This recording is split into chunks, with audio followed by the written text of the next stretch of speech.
लिखिए, पहला पॉइंट जो लिखना है आपको, इसमें लिखिए कि लिखिए the monocot seed, the monocot seed, the monocot seed is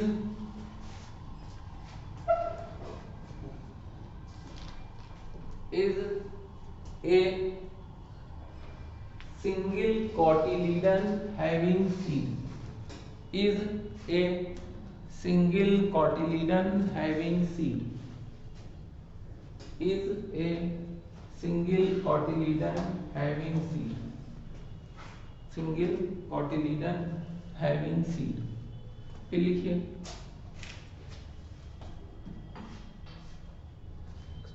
the single cotyledon, the single cotyledon do not have, the single cotyledon do not have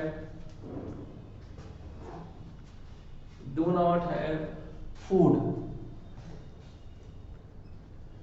which is consumed, do not have food which is consumed during, which is consumed during, consumed during embryo formation, which is consumed during embryo formation, embryo formation। फिर लिखिए cotyledon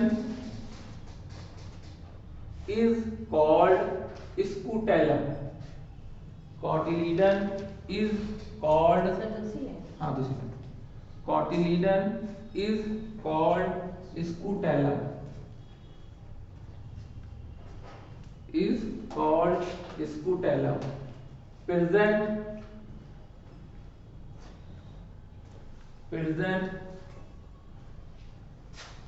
lateral to the, present lateral to the embryonal axis, present lateral to the embryonal axis, lateral to the embryonal axis। ठीक, इसके बाद फिर इसमें लिखिए next point, root tip is covered by, root tip is covered by coleorhiza, root tip is covered by coleorhiza, coleorhiza, and below the root tip hypocotyl is present, below the root tip hypocotyl is present, hypocotyl is present, hypocotyl is present। ठीक, उसके बाद फिर लिखिए next point है shoot tip और प्लीम्यूल, shoot tip और प्लीम्यूल is covered by, shoot tip or plumule is covered by coleoptile, इसमें लिखा है यहाँ पे coleoptile, coleoptile,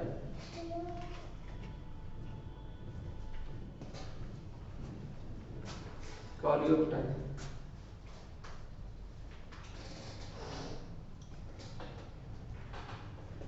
भाई coleoptile। फिर लिखिए नेक्स्ट लाइन से below the coleoptile, below the coleoptile, coleoptile, below the coleoptile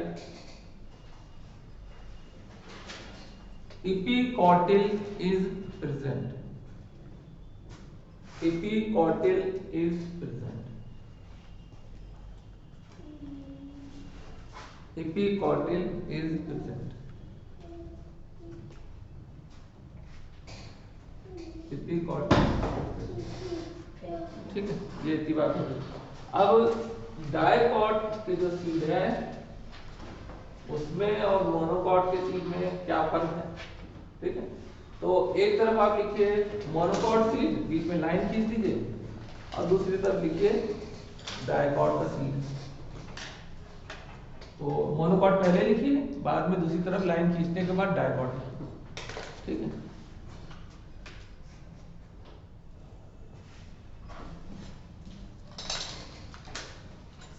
तो मोनोकॉट में क्या लिखना है, सिंगल कॉटिलीडन,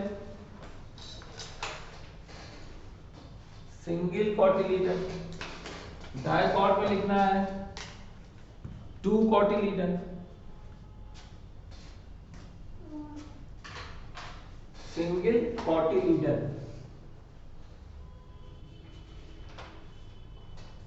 और डायकॉट में लिखना है टू कॉटिलीडन, ठीक है। मोनोकॉट में फिर लिखना है on the lateral side of the embryonal axis scutellum is present. On the lateral side of the embryonal axis scutellum is present.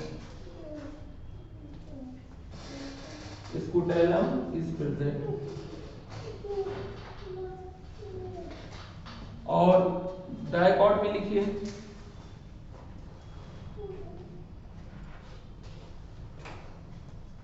scutellum is present at both lateral side, both lateral side. Scutellum is present at both lateral side, दोनों lateral side में scutellum होती है, both lateral side। इसके बाद फिर monocot में आ जाइए, मोनोकॉट में आ जाइए। Hypocotyl comma root tip, hypocotyl comma root tip comma coleorhiza. Sir किसमें ये? इसी में मोनोकॉट में hypocotyl comma root tip comma coleorhiza, root tip comma coleorhiza are present at the lower end, at the lower end, at the lower end,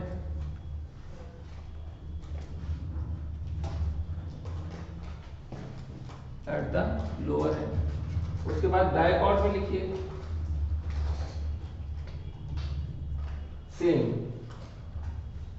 dicot में जो same जो इसमें है वही डायकॉट में।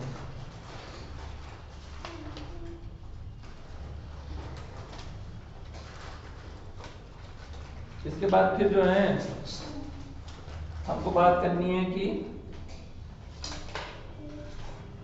ये दोनों के डिफरेंसेस जो हैं वो फिनिश हो गए, इसमें आप बंद कर दीजिए बॉक्स को, दो तीन डिफरेंस है वो। अब इसके बाद फिर जो एम्ब्रियो के बारे में जनरल पॉइंट लिखना है, वो जनरल पॉइंट लिखना है कि इसका जो शेप होता है ग्लोब्यूलर हार्ट शेप के बारे में लिखना है। तो लिखिए नेक्स्ट पॉइंट जो हमारा है, नेक्स्ट पॉइंट जो है लिखिए ज़ाइगोट गिव राइज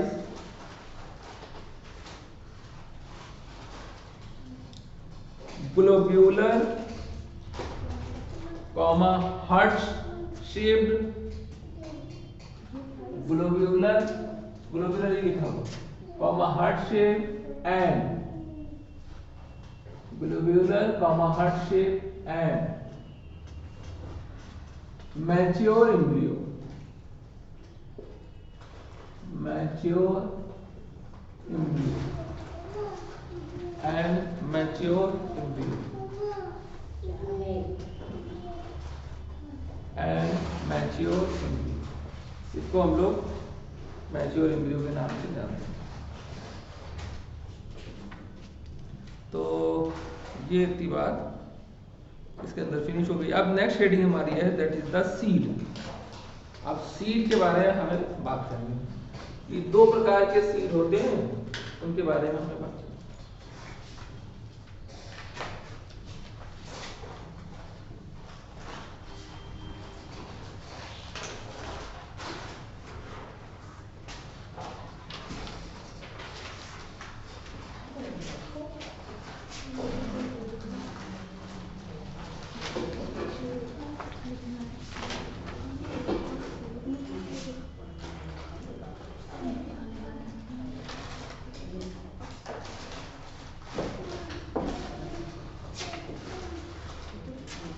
जो पहला सीड होता है, इस सीड को हम लोग डेफिनेशन क्या है सीड की हम लोग पहले देखते हैं। तो सीड क्या होता है? जो ओव्यूल से बने। पिछले टर्म की बात है, अगर आप देखिए तो ये इस तरीके का हम लोगों ने पढ़ा। इस तरीके से हम लोगों ने पढ़ा। हमने कहा था ये ओवरी है, इससे फ्रूट बनेगा, और अंदर जो है ऐसा ओव्यूल बनाया था, अगर आपको याद हो, ऐसा ओव्यूल बनाया था। तो ओवरी जो होगी, ओवरी के अंदर ओव्यूल होगा, ओव्यूल सीड में कन्वर्ट हो जाएगा, और जो ओवरी है वो फ्रूट में कन्वर्ट हो जाएगी। ठीक है, तो सीड की बात हम लोग करने जा रहे हैं, इस ओव्यूल की बात करने जा रहे हैं। तो ओव्यूल के ऊपर भी कवरिंग होती है, जैसे ये ओव्यूल है, इसके ऊपर ये सीड में कन्वर्ट हो, इसके ऊपर भी कवरिंग होती है। तो सीड में देखिए ये जो है इसको कहते हैं टेस्टा। सबसे ऊपर की जो कवरिंग है टेस्टा, अंदर की जो कवरिंग है दैट इज टेगमेन। ओके ना? इसके अंदर क्या होता है? इसके अंदर ये एंडोस्पर्म होता है,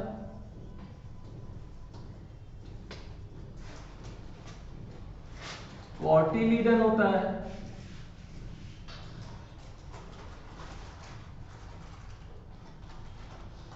और एम्ब्रियो होता है।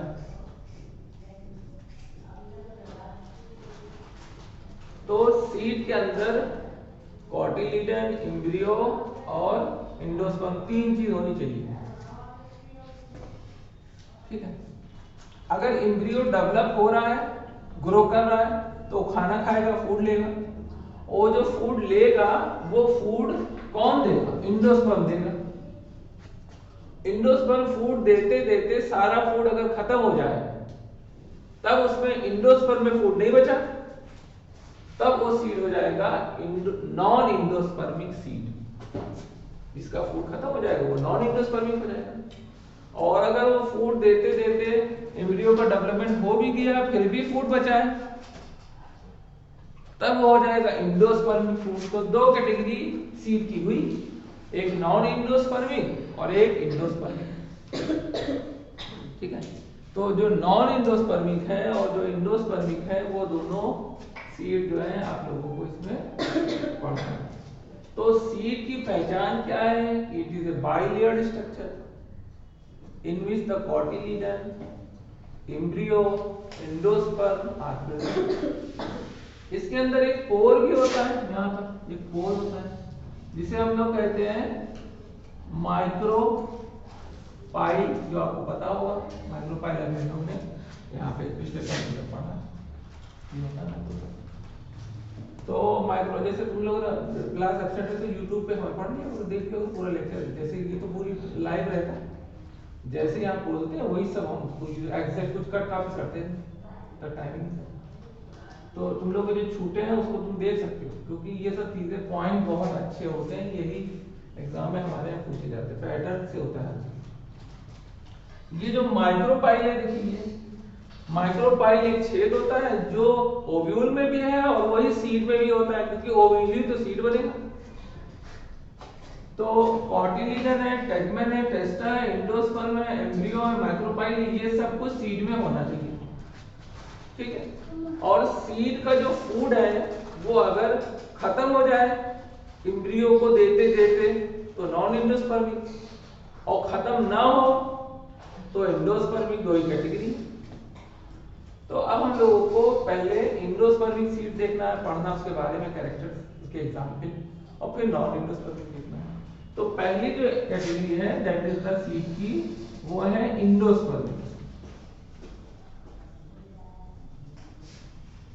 एंडोस्पर्मिक इसको कहते हैं, नाम और है, that is the albuminous. Albuminous, तो जो एंडोस्पर्मिक होता है वही एल्ब्यूमिनस होता है, ठीक। और वही जो है नॉन कॉटिलिडनरी भी होता है, क्योंकि फूड अगर एंडोस्पर्म में है तो कॉटिलिडन में फूड नहीं होगा, तो ऐसे को नॉन कॉटिलिडनरी सीड भी कहते हैं। तीन नाम हो गए थे, तो इसको कहते हैं हम लोग नॉन कॉटिलिडनरी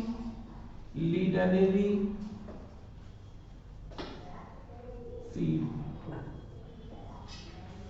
ओके बात, नॉन कॉटिलिडनरी सीड।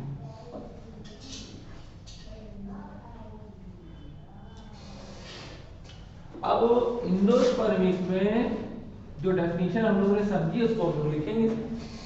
तो क्या लिखेंगे कि during embryo development the food of the endosperm persist, do not consume whole, यही तो डेफिनेशन हुई। तो इसमें लिखते हैं during embryo development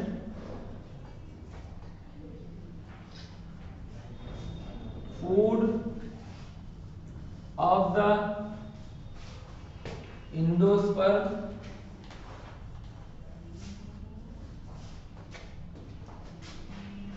does not consumed whole, या सारा कंज्यूम नहीं होता है, does not consumed up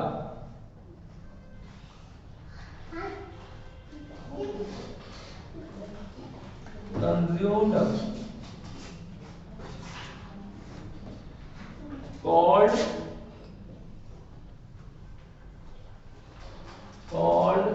albuminous seed,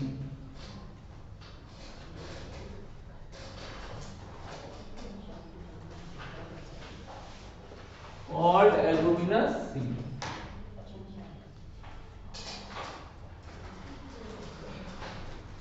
albuminous seed के नाम से इसको हम जानते हैं। अब एल्बुमिनस जो सीड होते हैं वो अधिकतर मोनोकॉट होते हैं, ठीक है। ये मतलब नहीं कि डाइकॉट नहीं हो सकते, मोनोकॉट अधिकतर होते हैं। तो इसमें एग्जाम्पल जो है वो वीट, मेज,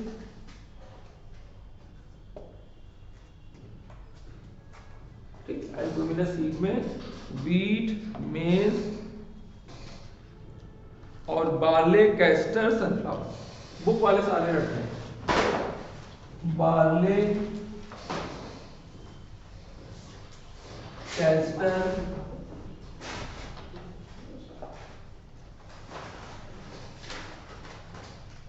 सनफ्लावर। अब देखिए ये मोनोकॉट, ये मोनोकॉट, ये सब मोनोकॉट, लेकिन एक्सेप्शन क्या है, कैस्टर। सबसे ज्यादा पूछा जाने वाला क्वेश्चन कैस्टर पे है। होता ये डाइकॉट है, लेकिन ये रखा एंडोस्पर्मिक में जाता है, क्योंकि इसमें फूड जो है वो बचा रह जाता है, खत्म हो जाना चाहिए ना, डाइकॉट में फूड खत्म हो जाना चाहिए, इसमें फूड बचा हुआ है। तो कैस्टर इसमें अकेला है जो डाइकॉट है, ये अच्छी तरह आप याद करना। कैसे पूछा जाएगा। और वैसे तो ज्यादातर मोस्टली मोनोकॉट, सारे मोनोकॉट, लेकिन एक सिंगल डाइकॉट है और यही मेन क्वेश्चन है। तो हमारा मेन क्वेश्चन बनेगा that is the only on the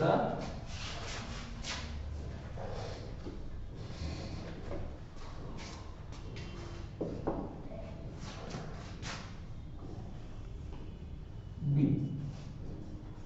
इसको दूसरा जो कैटेगरी है that is non endospermic seed.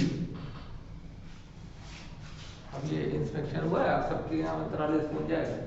ये लोग जो गवर्नमेंट का पैसा लेंगे और पढ़ने नहीं आते, हमें तो ये नहीं समझ में आता कि वो यही तो कहते हैं कि पढ़ो, आप क्लास करो, और क्या कह रहे हैं, और क्या कह रहे हैं कि तुम यहाँ कसरत करो या किसी का काम करो। क्या क्या गलत कह रहे हो बताओ। इसमें गवर्नमेंट की कोई कसूर नहीं, हम ही लोग निकम्मे हैं। तो देखो कितने कम लड़के हैं, ऐसे तो लड़के आते हैं आज और भी कम है। अब वो फिर वही है कि अभी सब गवर्नमेंट से पूछ जाएगा, और अगर ये अटेंडेंस तो ये FIR हो जाएगी, समझ लो। क्योंकि गवर्नमेंट का पैसा 1 रुपया भी खा लेंगे 10 साल का तो चलता है। 50 रुपए की रिश्वत एक आदमी ने ली थी, 35 साल मुकदमा चला, उसको सजा हो गई, सारा FD वगैरह भूल हो गया। तो अटेंडेंस बहुत जरूरी है। हम तो चिल्लाते रहते हैं, हमारी कोई सुनता ही नहीं। अब वहां से फोन जाएगा तो खबड़ा और फोन जाएगा जरूर, क्योंकि अटेंडेंस भी लोग अटेंडेंस किसी को भेज दिया, लोग इंस्पेक्शन करा दिया।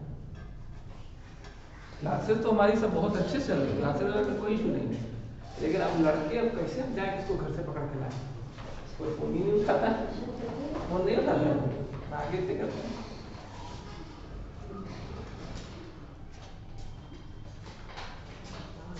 तो इसको हम लोग नॉन इंडोस्पर्मिक सीड कहते हैं, नॉन कॉटिलिडनरी। ये क्या है?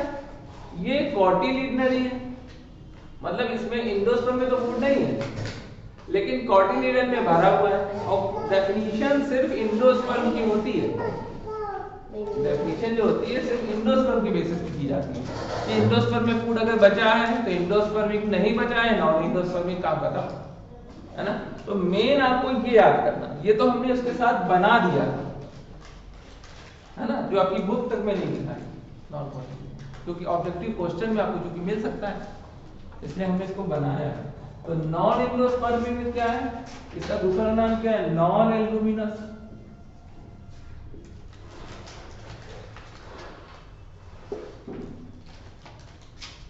और इसको कहते हैं कॉटिलिडनरी। अब देखिए कंफ्यूजन इसमें बहुत ज्यादा रहता है। क्या रहता है? कॉटिलिडनरी को इससे जब मिलाओ कंफ्यूजन ही कंफ्यूजन, तो कुछ करो ही नहीं। हम तो कहते हैं सिर्फ इंडोस्पर्मिक और नॉन इंडोस्पर्मिक याद रखो। फूड खत्म हो गया, एम्ब्रियो का डेवलपमेंट, खाना बना, सब खा लिया, पूरा खत्म, तो अब बचा रह गया अब और कुछ कर लेंगे। एग्जाम्पल जो बुक है वो लिखा।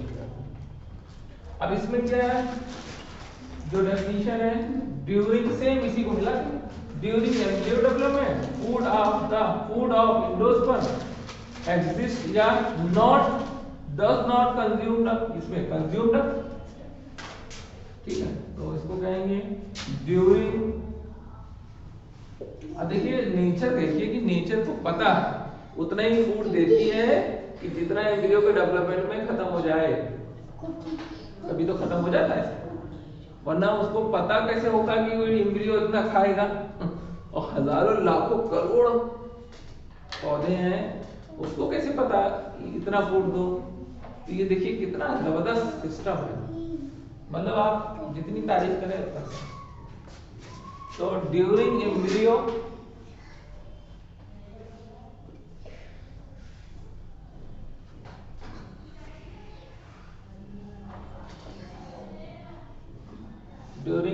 development,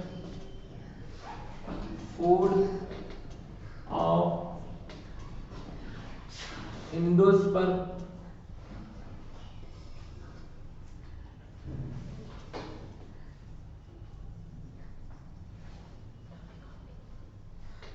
consumed called non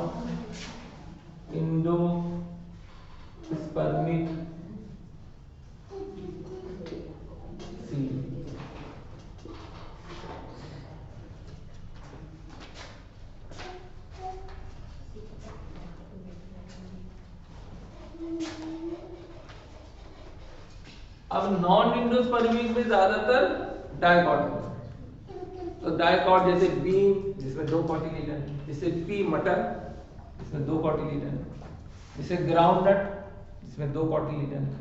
ये एग्जांपल हैं। तो पहला एग्जांपल है मटर की फली भी, ग्राउंडनट भी। ग्राउंडनट, अब ग्राउंडनट मूंगफली को कहते हैं और इसका जो बॉटनिकल नेम होता है वो कहते हैं एरेकिस हाइपोजिया। एरेकिस हाइपोजिया।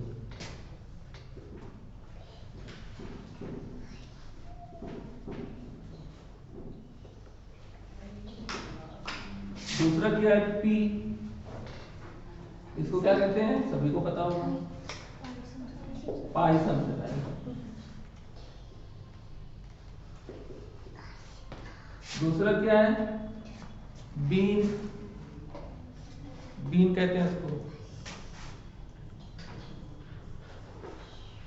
इसका जो बॉटनिकल नेम है दैट इज विसिया फैबा।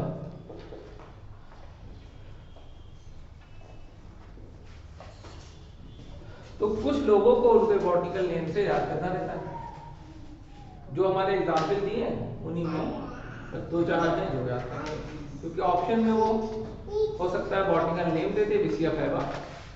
आपको ये पता होना चाहिए कि बीन को बॉटनिकल नेम में विसिया फैबा कहते हैं।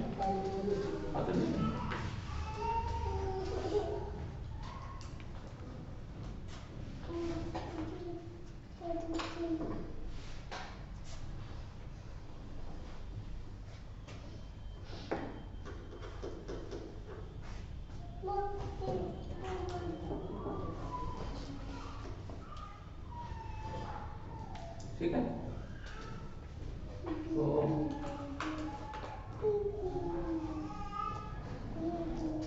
इसको हटा दें।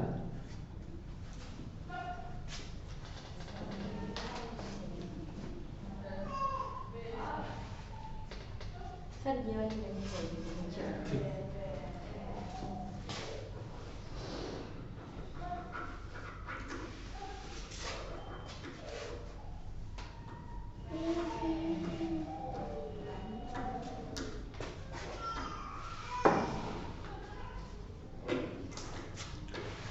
तो ये हमारी बात हो गई। उसके बाद हमारे पास एक नेक्स्ट हेडिंग है दैट इज द डॉर्मेंसी। ठीक है, डॉर्मेंसी के बारे में हम लोग already plant growth and development में पढ़ के आए, लेकिन थोड़ा सी हेडिंग यहाँ पे है चूंकि तो उसको देख लेते हैं। That is the next heading हमारी दैट इज द डॉर्मेंसी।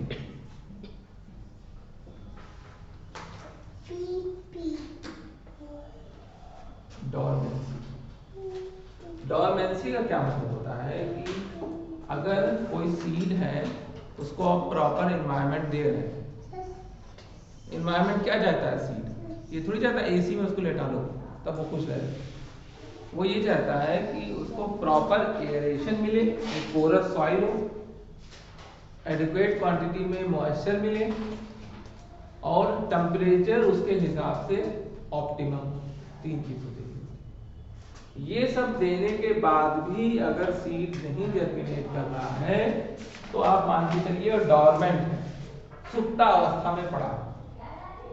और वो किस रीजन से सुप्ता अवस्था में पड़ा है, हो सकता है उसके हिसाब से टेम्परेचर ना हो, एक्सटर्नल एनवायरनमेंट बिल्कुल सही से ना आया, या उसके अंदर सीड के अंदर एम्ब्रियो हो वो अभी इनमैच्योर, या उसके अंदर कुछ केमिकल कंपाउंड होते हैं जैसे एब्सिसिक एसिड और एस्कॉर्बिक एसिड, पैराफिनोलिक कंपाउंड। ये 3 वर्ड जो बोले ना, ये नीट में 3 साल पहले पूछे गए और ये एनसीईआरटी की बुक में आपके लिखे हैं कि कौन कौन से केमिकल की वजह से सीड डॉर्मेंट रहता है, कौन कौन से केमिकल की वजह से। ठीक है, तो ये रीजन हो सकते हैं उसकी डॉर्मेंसी के लिए जिम्मेदार जो रीजंस हैं वो ये हो सकते हैं। ठीक है, तो डॉर्मेंट अगर पड़ा है लेकिन मरा नहीं है, वो अभी मरा नहीं है, मर जाएगा तो प्लिमोलेडिकल टाइम आने पर बना ही नहीं पाएगा। तो डॉर्मेंसी का कतई मतलब नहीं है कि वो सीड डेड हो। अगर सीड जिंदा है तो उसको कहते हैं वियाबल, VIABLE, वियाबल। तो वियाबिलिटी उसकी है, मरा नहीं है, तो उसको हम लोग कहेंगे डॉर्मेंसी, जो हम लोग ने बात करी।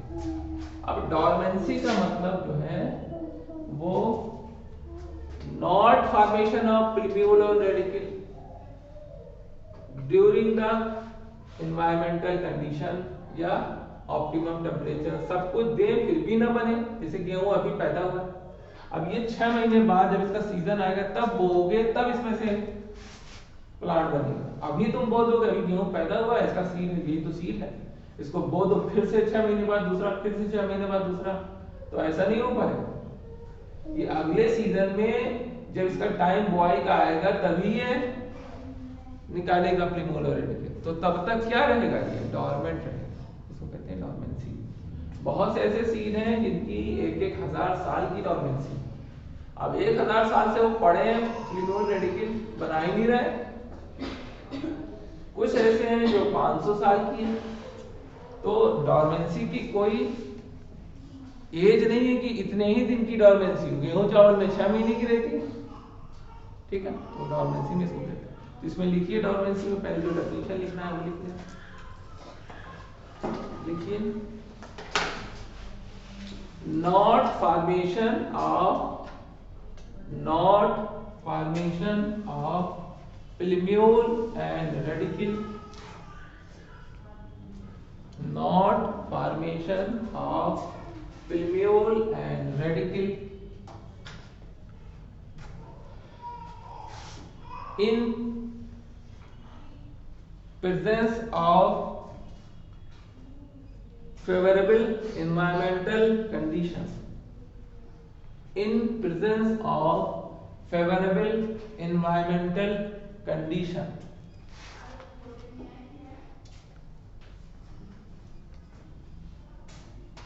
environmental condition,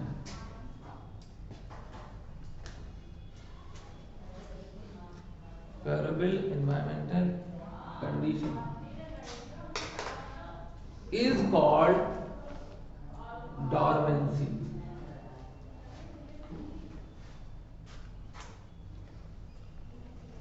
is called dormancy, ठीक। तो डॉर्मेंसी इसको हम लोग कहते हैं। अब डॉर्मेंसी ढेर सारे रीजंस की वजह से होती है, जैसे हम लोग ऑलरेडी सब डिस्कस है, जस्ट टू रिवाइज, सीड के ऊपर ढेर सारी कोई हार्ड कवरिंग है और वो निकलने ही नहीं दे रही प्रिम्यूल रेडिकल अंदर से, वो इतनी हार्ड, तो इसका भी एक रीजन हम लोग पढ़ चुके हैं। अंदर एम्ब्रियो अभी उसकी पूरा डेवलपमेंट हुआ ही नहीं है, तो ये सारे रीजन डॉर्मेंसी के लिए रिस्पॉन्सिबल है। और भी अंदर केमिकल कंपाउंड है जो हम लोग प्लांट ग्रोथ एंड डेवलपमेंट में पढ़ चुके हैं, तो ये सारे रीजन की वजह से डॉर्मेंट वो रहता है, ठीक है। तो ये बात हमारी पूरी हो गई। और एक रीजन और है कि जैसे डॉर्मेंट वो हो गया तो उसमें कितना % मॉइस्चर कम हो जाएगा। जैसे किसी सीड को तुमने स्टोर कर लिया स्टोर हाउस में, तो उसमें जो 10 से 15% वो ड्राई हो जाएगा, मतलब मॉइस्चर को लूज कर देगा, 10 से 15% मॉइस्चर को वो लूज कर देगा, तभी वो रह पाएगा। तो मॉइस्चर के लूज करने से वजह से उसके एंजाइम इनएक्टिव हो गए, चुपचाप पड़ा हुआ है, हल्की फुल्की रेस्पिरेशन कर रहा है ताकि जिंदा रहे। और अगर जब उसको बोएंगे तो ये फिर सीड वाटर जो है एब्जॉर्ब करता है, इसको कहते हैं, क्या कहते हैं, इम्बिबिशन। इम्बिबिशन के नाम से इसको जानते हैं। तो first drop of water taken by the seed is called imbibition. Imbibition is a surface absorption, that is a adsorption. So the drop of water taken by the seed which make it functionally active to form plumule and radicle immediately because of respiration process inside the seeds become speedens हो जाता है, ये बढ़े, ठीक है। तो ये reason जो है हमारा 10% वाला हम लोग लिखिए, during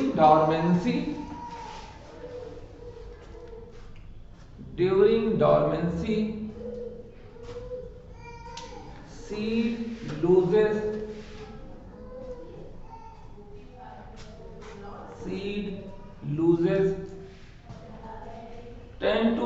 15% of water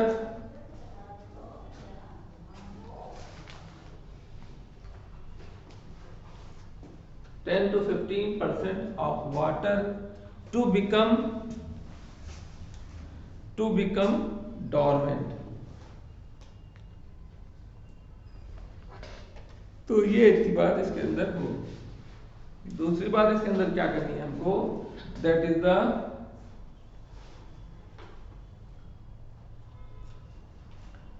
the formation of pericarp.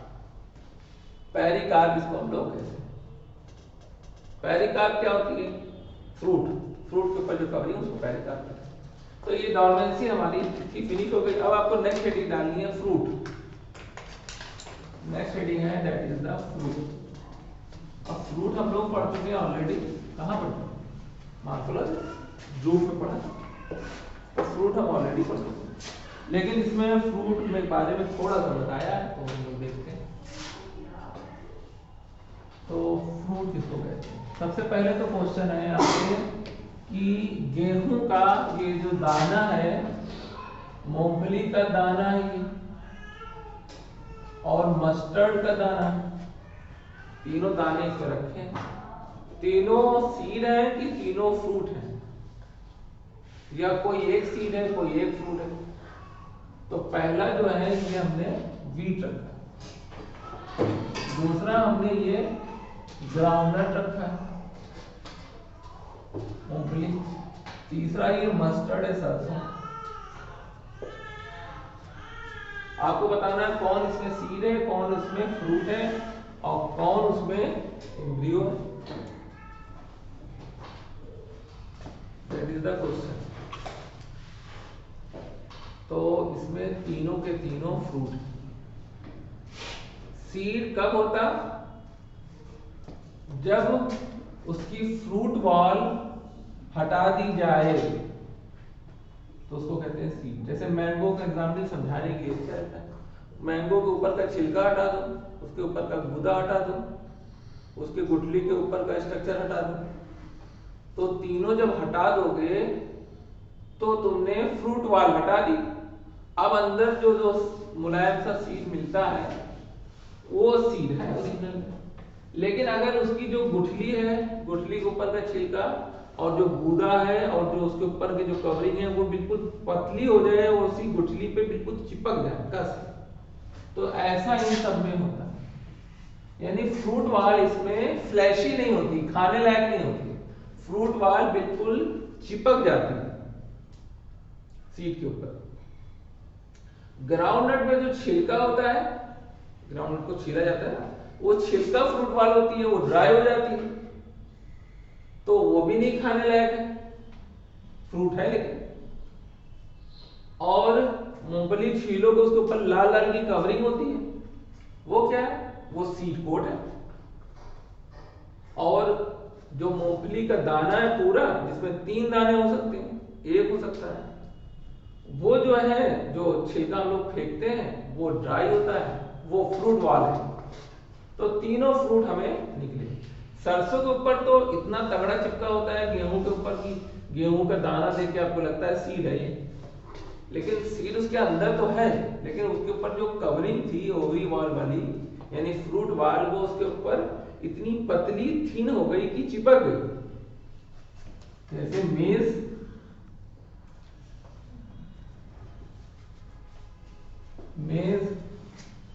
मेज के ऊपर जो सीड है, मेज भी सीड है लेकिन मेज भी फ्रूट है। क्यों? मेज के ऊपर की जो कवरिंग है वो मेज के ऊपर बिल्कुल चिपकी हुई है। और भुट्टे के ऊपर जो छिलका होता है, ये देखिए भुट्टे का दाना है, इसके ऊपर एक छिलका नहीं होता जिस पर ऐसे हम लोग नोचते हैं, वो जो छिलका होता है वो फ्रूट वाल नहीं है। जैसे कि लग रहा होगा कि मूंगफली के ऊपर का छिलका है फ्रूट वाल है, तो ये फ्रूट वाल नहीं है, वो है ब्रेक्ट होता है। वो ब्रेक्ट पूरे को ढांक लेता है। जैसे केले के बंडल पे भी एक छिलका होता है, केले के बंडल पे उसको हटाते हैं तब उसे केले का अंदर से वो भी छिलका ब्रेक्ट होता है। ब्रेक्ट क्या होता है? ब्रेक्ट बिल्कुल अलग चीज है। ये फ्लावर है, अगर तो यहाँ भी छोटे छोटे स्ट्रक्चर्स होते हैं, तो कहते हैं ब्रैक्ट। ये अगर बड़े हो जाएं और पूरे को ढांक लें तो फिर कवरिंग की तरह ही तो दिखेगा, तो ये हमारा ब्रैक्ट हो गया। बाकी ये सारे आपको पता होना चाहिए कि दीज आर दी फ्रूट्स, ठीक है। तो यहाँ पर आप इसको लिख के यहाँ पर फ्रूट्स लिख सकते हैं। फ्रूट्स का मतलब क्या है कि उसमें ओवरी बॉल हो जो फ्रूट बॉल में कन्वर्ट हो जाए, जैसे ये हमने बनाया था और यहां पे ओव्यूल बनाया था। ये जो है दिस इज द, ये ओवरी बॉल, इसमें जो ओवरी बॉल है ये कन्वर्ट हो जाएगी फ्रूट बॉल में, फ्रूट बॉल। और फ्रूट बॉल का दूसरा नाम होता है दैट इज द पेरिकार्प। इसको हम लोग दूसरा नाम इसका होता है दैट इज द पेरिकार्प।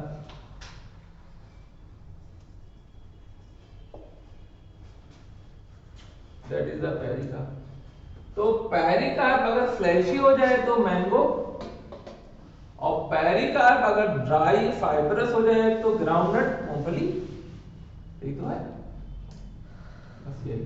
और पेरिकार्प अगर पेपरी हो जाए तो वीट, वीट के ऊपर का दाना, गेहुआ, गेहुआ जो रंग होता है वो उसकी पेरिकार्प होती है। उसको छीलो, हल्का सा पतला सा, ना पतला होता है कि अंदर तुमको व्हाइट कलर का जब भूसी निकलती है, जो भूसी पेरिकार्प की तो निकलती है भूसी, जो हम लोग आटा चालते हैं तो भूसी निकलती है, वो पेरिकार्प निकलती है, उसके अंदर सीड होता है। तो वहां पे हम ग्रेन कहते हैं उसको, क्योंकि जब पतली हो जाए बिल्कुल, मान लो मूंगफली की जो ऊपर की जो हम निकालते हैं ड्राई, वो बिल्कुल पतली हो जाए और मूंगफली के दाने पे चिपक जाए, मूंगफली के दाने पे चिपक जाए, तो यही तो कहेंगे फ्रूट बॉल उसकी चिपक गई, तो ग्रेन बन जाएगा। ग्रेन में यही प्रॉपर्टी होती है। ग्रेन मतलब दाने यानी सीरियल, सीरियल का मतलब होता है अनाज। तो अनाज में समझ बात आ रही है कि नहीं हमारी? बहुत, इसीलिए बिल्कुल ज्यादा सिंपल तरीके से कोशिश करते हैं, पता नहीं ना समझे तुरंत बीच में टोक दिया करो, तुरंत का तुरंत। कोई फायदा नहीं है कि हम अगर हमारी मेहनत तो पूरी ही पड़ गई ना, अब उसमें तुम्हें अगर 10% समझ में आ रहा है, 40% समझ में आ रहा है तो बेकार ही है, जब तक कम से कम 70-80% ना समझ में आए। तो व्हीट, मेज, ग्राउंडनट, मस्टर्ड, ये सब एग्जाम्पल फ्रूट के हैं, और ये सब जो है इसमें ओवरी वाल फ्रूट वाल में कन्वर्ट होती है, और जो ओव्यूल है वो सीड में कन्वर्ट हो जाता है, सीड में, ओव्यूल सीड में कन्वर्ट होता है बस। और ओव्यूल के ऊपर जो कवरिंग होती है वो सीड कोट में कन्वर्ट हो जाती है। ओव्यूल के ऊपर भी कवरिंग होती है, सब कवरिंग सबके ऊपर है, सीड के ऊपर भी कवरिंग है और ओव्यूल के ऊपर भी कवरिंग है, पॉलन ग्रेन भी कवरिंग है। पॉलन ग्रेन की कवरिंग को क्या कहते हैं? एक्साइन इंटाइट। सीड के ऊपर की कवरिंग को क्या कहते हैं? टेस्टा टेस्मेन। फ्रूट के ऊपर की कवरिंग क्या कहते हैं? पेरिकार्प, एपिकार्प, मेसोकार्प, एंडोकार्प, यही तो है। तो इसको भी आप चाहे लिख सकते हैं, कवरिंग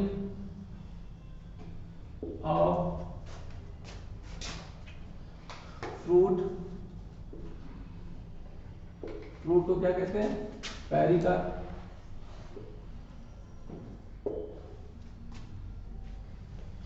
पेरिकार्प में एक है एपिकार्प, मेसोकार्प और एंडोकार्प।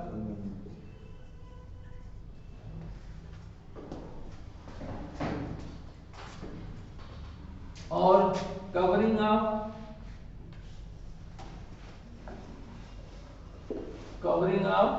सीड, टेस्टा और टेगमेन, टेस्टा और टेगमेन। और कवरिंग ऑफ पॉलन ग्रेन,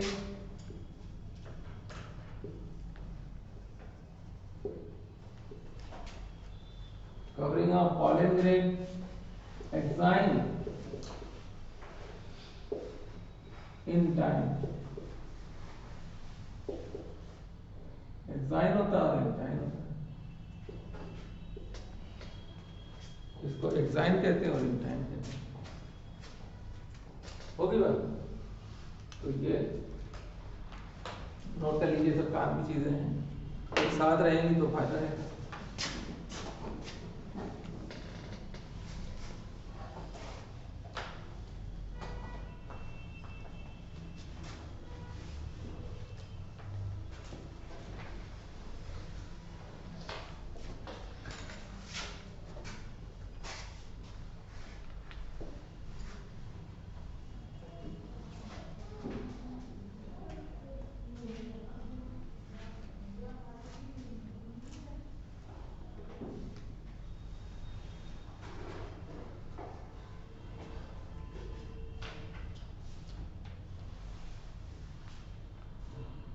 ठीक है, तो ये हमारे फ्रूट के बारे में इतनी बात हुई। अब फ्रूट में भी दो तरीके के फ्रूट हैं, एक होता है ट्रू फ्रूट टाइप्स में, पहला होता है that is the true fruit, और दूसरा होता है that is the false fruit. True fruit का मतलब होता है ये जो स्ट्रक्चर देख रहे हो, ये स्ट्रक्चर, इससे अगर फ्रूट बने ओवरी से तो ही तो फ्रूट हुआ, क्योंकि ओवरी वाल फ्रूट वाल में कन्वर्ट हो जाएगी और सीड जो है ओव्यूल से बन जाएगा। तो अगर डेवलप फ्रॉम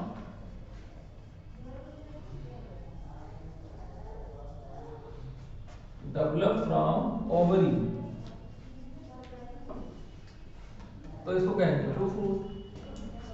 और ओवरी के अलावा, जैसे ओवरी के अलावा क्या देखो, ये थैलेमस है, ये ओवरी का पार्ट थोड़ी है, इसको कहते हैं हम लोग थैलेमस, इसको रिसेप्टिकल भी कहते हैं।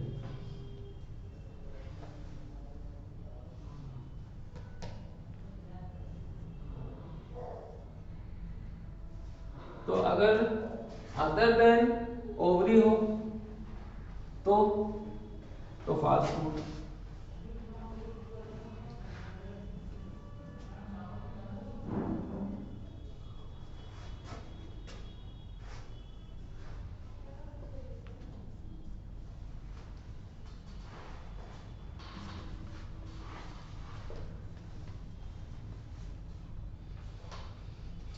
Fast food. अब जैसे इससे फ्रूट बन जाए तो ऐसा एप्पल में देखा गया, एप्पल में जो हम लोग गूदा खाते हैं वो अंदर का जो पोर्शन होता है ट्रू फ्रूट वो नहीं खाते हैं, ऊपर का जो गूदा खाते हैं ओरिजिनल में वो थैलेमस खाते हैं। तो इसमें जो है एग्जाम्पल एप्पल है,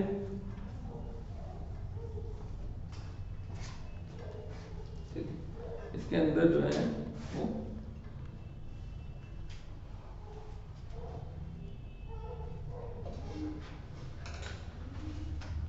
स्ट्रॉबेरी भी है और केस्यू नट भी है। ये तीन एग्जाम्पल रख लीजिएगा, स्ट्रॉबेरी, स्ट्रॉबेरी बहुत लोग शौक से खाते हैं आजकल है भी, और केस्यू नट,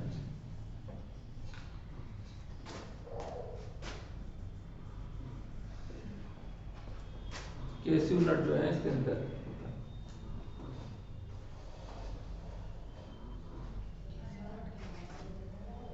केस्यू नट क्या होता है?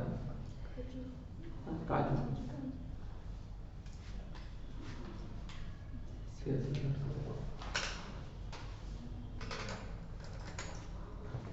ठीक है, ट्रू फ्रूट का तो कोई चक्कर ही नहीं है, मैंगो है और वो है कोकोनट है, मैंगो कोकोनट दोनों ग्रुप में रखे गए। ड्राई फ्रूट कौन कौन से होते हैं? जैसे ड्राई में ये व्हीट है, ओ ग्राउंडनट है। ड्राई का मतलब होता है, ड्राई फ्रूट का मतलब होता है कि फ्रूट वाल बिकम ड्राई नॉट फ्लैशी। तो फ्रूट वॉल बिकम ड्राई,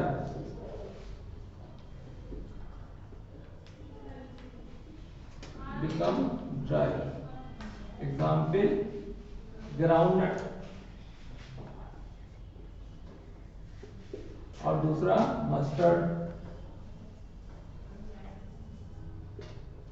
भाई सरसों का दाना देखा है, वो सीड होता है। और सरसों का दाने के ऊपर एक कवरिंग होती है, जब ऐसे पीटा जाता है तो सरसों का दाना उसमें से निकलता है, तो वो जो कवरिंग होती है उसको क्या कहते हैं, पेरिकार्प। तो उसकी सूख जाती है ना, पहले उसको सुखाया भी जाता है सरसों का। ग्राउंडनट और मस्टर्ड।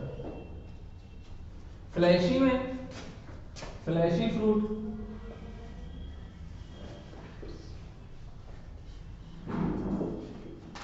जिसकी फ्रूट वाल जो है वो जूसी और फ्लैशी हो गया। फ्रूट वाल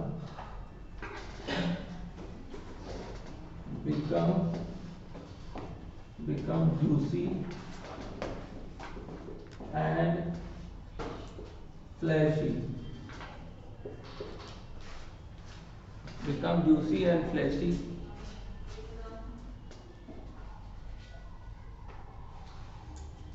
juicy and fleshy। एग्जाम्पल आपको पता है, मैंगो,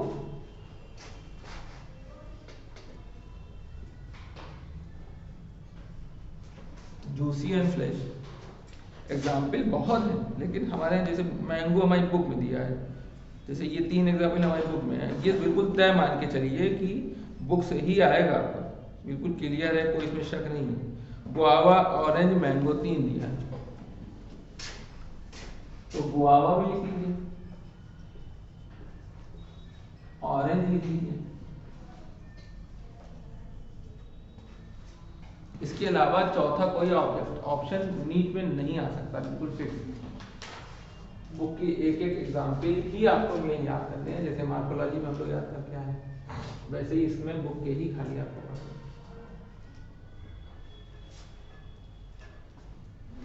तो फ्रूट के बारे में इतनी बात हुई। फ्रूट और सीरियल में फर्क भी देखा, तो सीरियल्स ही फ्रूट है, तो कैसा किसमें है, चावल में, गेहूं में, उसमें जो दाना देखती हो वही फ्रूट है। मूंगफली का जो दाना है वो फ्रूट नहीं, वो सीड है। मूंगफली पूरी फ्रूट है, मूंगफली जो है पूरी फ्रूट है। सरसों का पूरा जो जिसके अंदर सरसों भरी होती है वो पूरा फ्रूट है, तो अगर पीटा और सरसों का दाना निकला वो सीड है। समझ लो नहीं? तो इस तरीके से चावल गेहूं में तो पूरा का पूरा ही फ्रूट है। अब तुम चावल गेहूं के ऊपर भी तो कवरिंग होती है जो भूसे की तरह निकलती है, तो चावल गेहूं की जो कवरिंग है वो ब्रेक्ट है। ब्रेक्ट समझते हो, जो पेडिग्री के बेस पे हो, मतलब जिसमें फ्लावर बताया था, जो फ्लावर के यहाँ पर हो, ये ब्रेक्ट, ये और ये इतना बड़ा हो जाए, पूरे को कवर कर ले, मॉडिफाई हो जाए ब्रेक्ट, तो फिर ऐसा एग्जाम्पल हम लोग देख के आ रहे हैं भुट्टे, ऐसा एग्जाम्पल हम लोग देख के आ रहे हैं गेहूं में। अब गेहूं में, गेहूं कितने कांटे से होते हैं, गेहूं ना, गेहूं की जो फली होती है उसमें कांटे ऐसे नहीं होते, मतलब हल्के से चुभते हैं, उसको फिर ऐसे खोलो, उसके अंदर से निकालो गेहूं, तो वो जो कांटे होते हैं वो है क्या, वो है ब्रेक्ट, ब्रेक्ट स्पाइनी हो जा रहा है। अब गेहूं की बाली किसी देखी ना हो, गांव का जो उसने देखी होगी, देखिए गेहूं की बाली, बताओ, तुम नहीं समझते हैं, गेहूं की बाली नहीं देखी, तो गांव में तो रहता था, गेहूं बाली कैसे नहीं देखी, देखी तो लोग। गेहूं जो पैदा होता है खेत में, खेत वाला आदमी तो फट से देखते हैं। ठीक है, तो ये इतनी बात हो गई। अब इसके बाद एक और कैटेगरी है हमारी, that is the parthenocarpic fruit. True fruit, false fruit हो गया। अब पार्थेनोकार्पिक फ्रूट क्या है, किसी को बनाना, बस किसी को बनाना मतलब उल्लू बनाना, एग्जाम्पल है बनाना।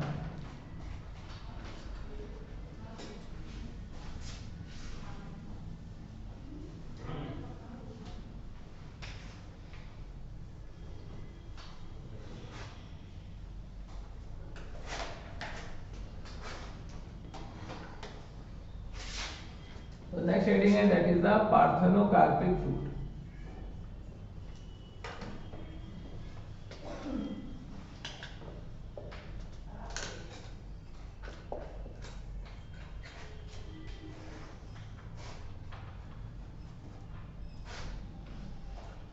Parthenocarpic fruit. अब फ्रूट अगर ओवरी से या फर्टिलाइजेशन के बाद ना बने, अपने आप ही बन जाए, मतलब किसी सीड से ना बने, सीड से अगर ना बने तो उसको कहते हैं पार्थेनोकार्पिक। या सीड कब बनता है? जब मेल फीमेल मेट करते हैं, फ्यूजन करते हैं तो सीड बनता है, एम्ब्रियो बनता है, और सीड के ऊपर जो फ्रूट वॉल होती है वो पूरे को फ्रूट बना देती है। तो अगर ये प्रोसेस पॉलिनेशन का और फर्टिलाइजेशन का हो ही ना अगर, तो उसको कहेंगे पार्थेनोकार्पिक। तो when fruit formation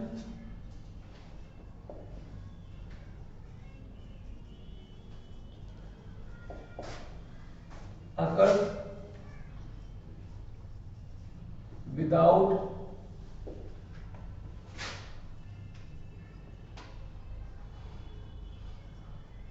syngamy and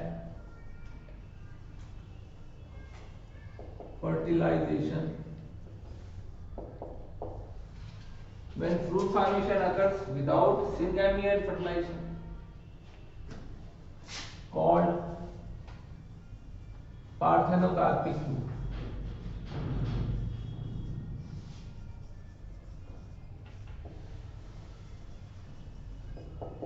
called parthenocarpic fruit, इसको पार्थेनोकार्पिक फ्रूट कहते हैं। तो सबसे अच्छा एग्जाम्पल है बनाना, जिसको हम लोग कहते हैं, क्योंकि बनाने का सीड किसी ने नहीं देखा होगा कि बनाना सीड बोया गया और बनाना उससे निकल आया।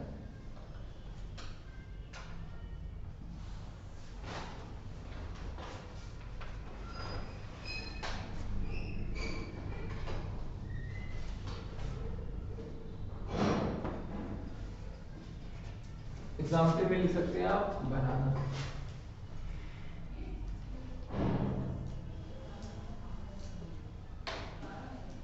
ठीक है।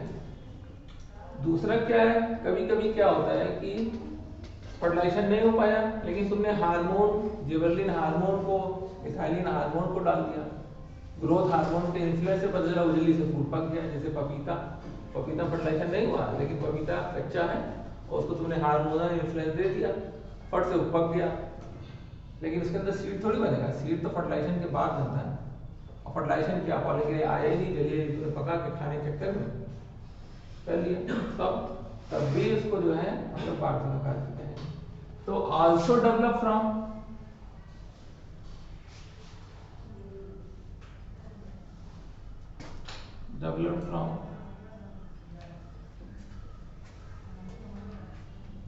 also develop from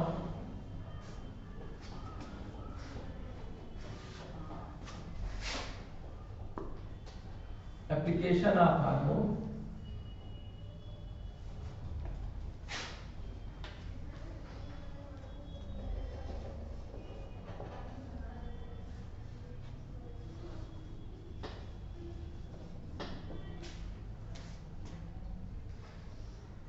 हार्मोन के एप्लीकेशन से।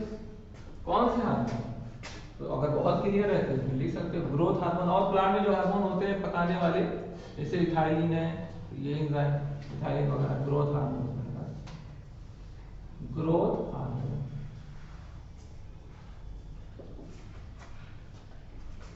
ठीक है, ये इतनी बात इसमें।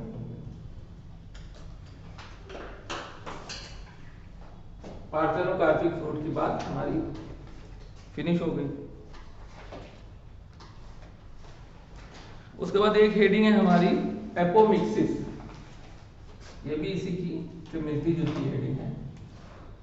तो अगर फ्रूट बनाया आपने और उसमें मेल गैमीट नहीं आया, पॉलिन ग्रेन नहीं आया, आपने फ्रूट बना लिया और खा पी के फुर्सत कर दिया, अब वो तो नहीं सकते ना उसको, अपने सीड है ही नहीं, तो नया प्लांट उससे नहीं बना। तो पार्थेनोकार्पी बार बार आपको करनी पड़ेगी।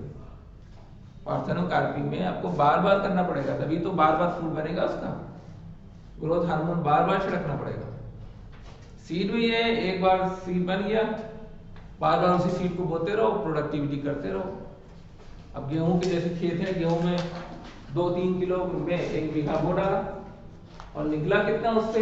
हजारों किलो। फिर थोड़ा सा बचा लिया, फिर बो डाला, ये तो करते हैं।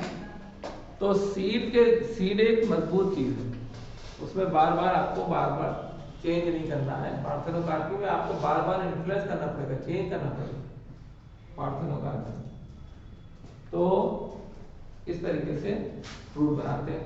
लेकिन अगर कोई ऐसा मेथड हो कि सीड बनाना हो और सीड भी बिना फर्टिलाइजेशन के बना ले, सीड केवल, फ्रूट नहीं, केवल सीड, तो सीड का फॉर्मेशन हो बिना फर्टिलाइजेशन के, फ्रूट का फॉर्मेशन हो बिना फर्टिलाइजेशन के, तो पार्थेनोकार्पिक या पार्थेनोकार्पिक फ्रूट, और सीड का फॉर्मेशन हो, फ्रूट की बात ही नहीं करेंगे, तो क्या होगा, तब उसको कहेंगे एपोमिक्सिस। तो उसी हेडिंग को हम लोग देखने जा रहे हैं। तो next heading that is the apomixis.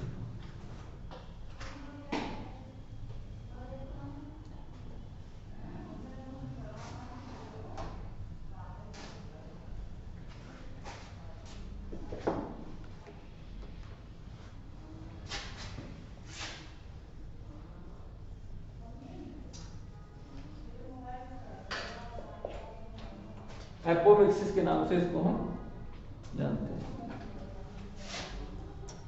तो इसकी डेफिनेशन क्या है? सीड फॉर्मेशन,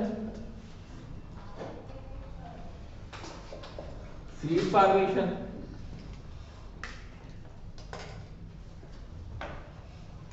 विदाउट फर्टिलाइजेशन,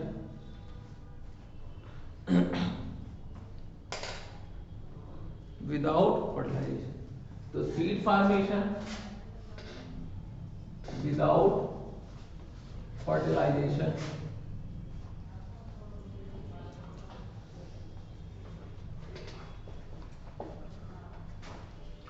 और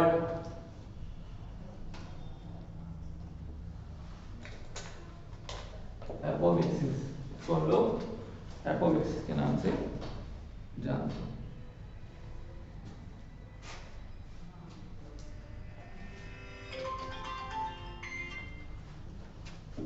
हेलो, हाँ जी बताइए। नहीं प्रॉब्लम।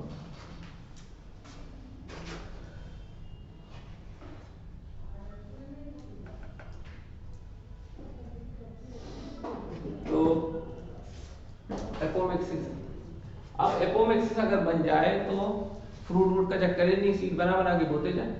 तो एपोमिक्सिस बहुत अच्छा मेथड। इसमें आगे लिखिए,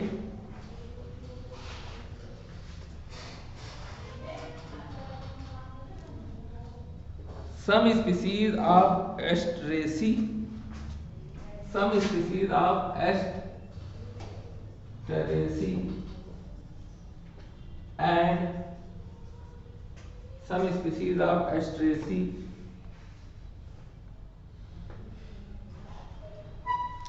and grasses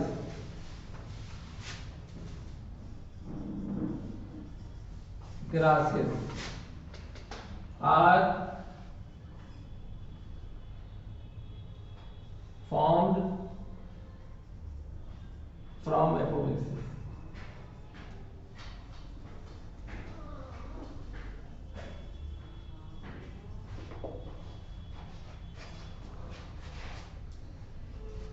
ठीक है, तो एपोमिक्सिस जो है इससे आप करते हैं, इसको कहते हैं हम लोग सीड फॉर्मेशन।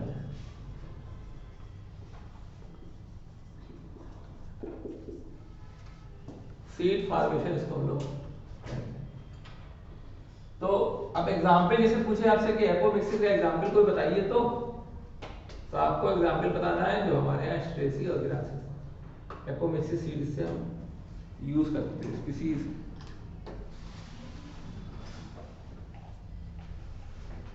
ऐसे सीड को क्या कहते हैं? Apomictic seed. क्यों? क्योंकि ये सेल से बनता है, एक डिप्लॉइड कोई सेल है उसी को सीड में कन्वर्ट कर देते हैं। ठीक है, तो इसमें लिखिए diploid cell of plant converted into seed, उसको सीड में कन्वर्ट कर देते हैं।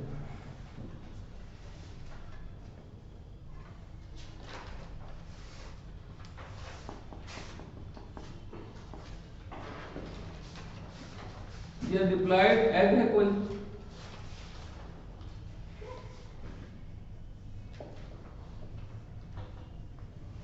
एग इज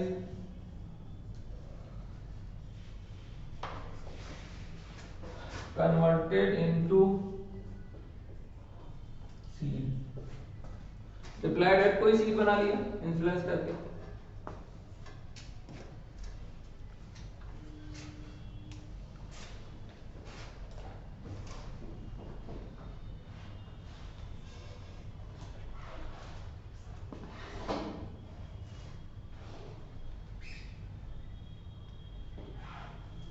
हो गई बात।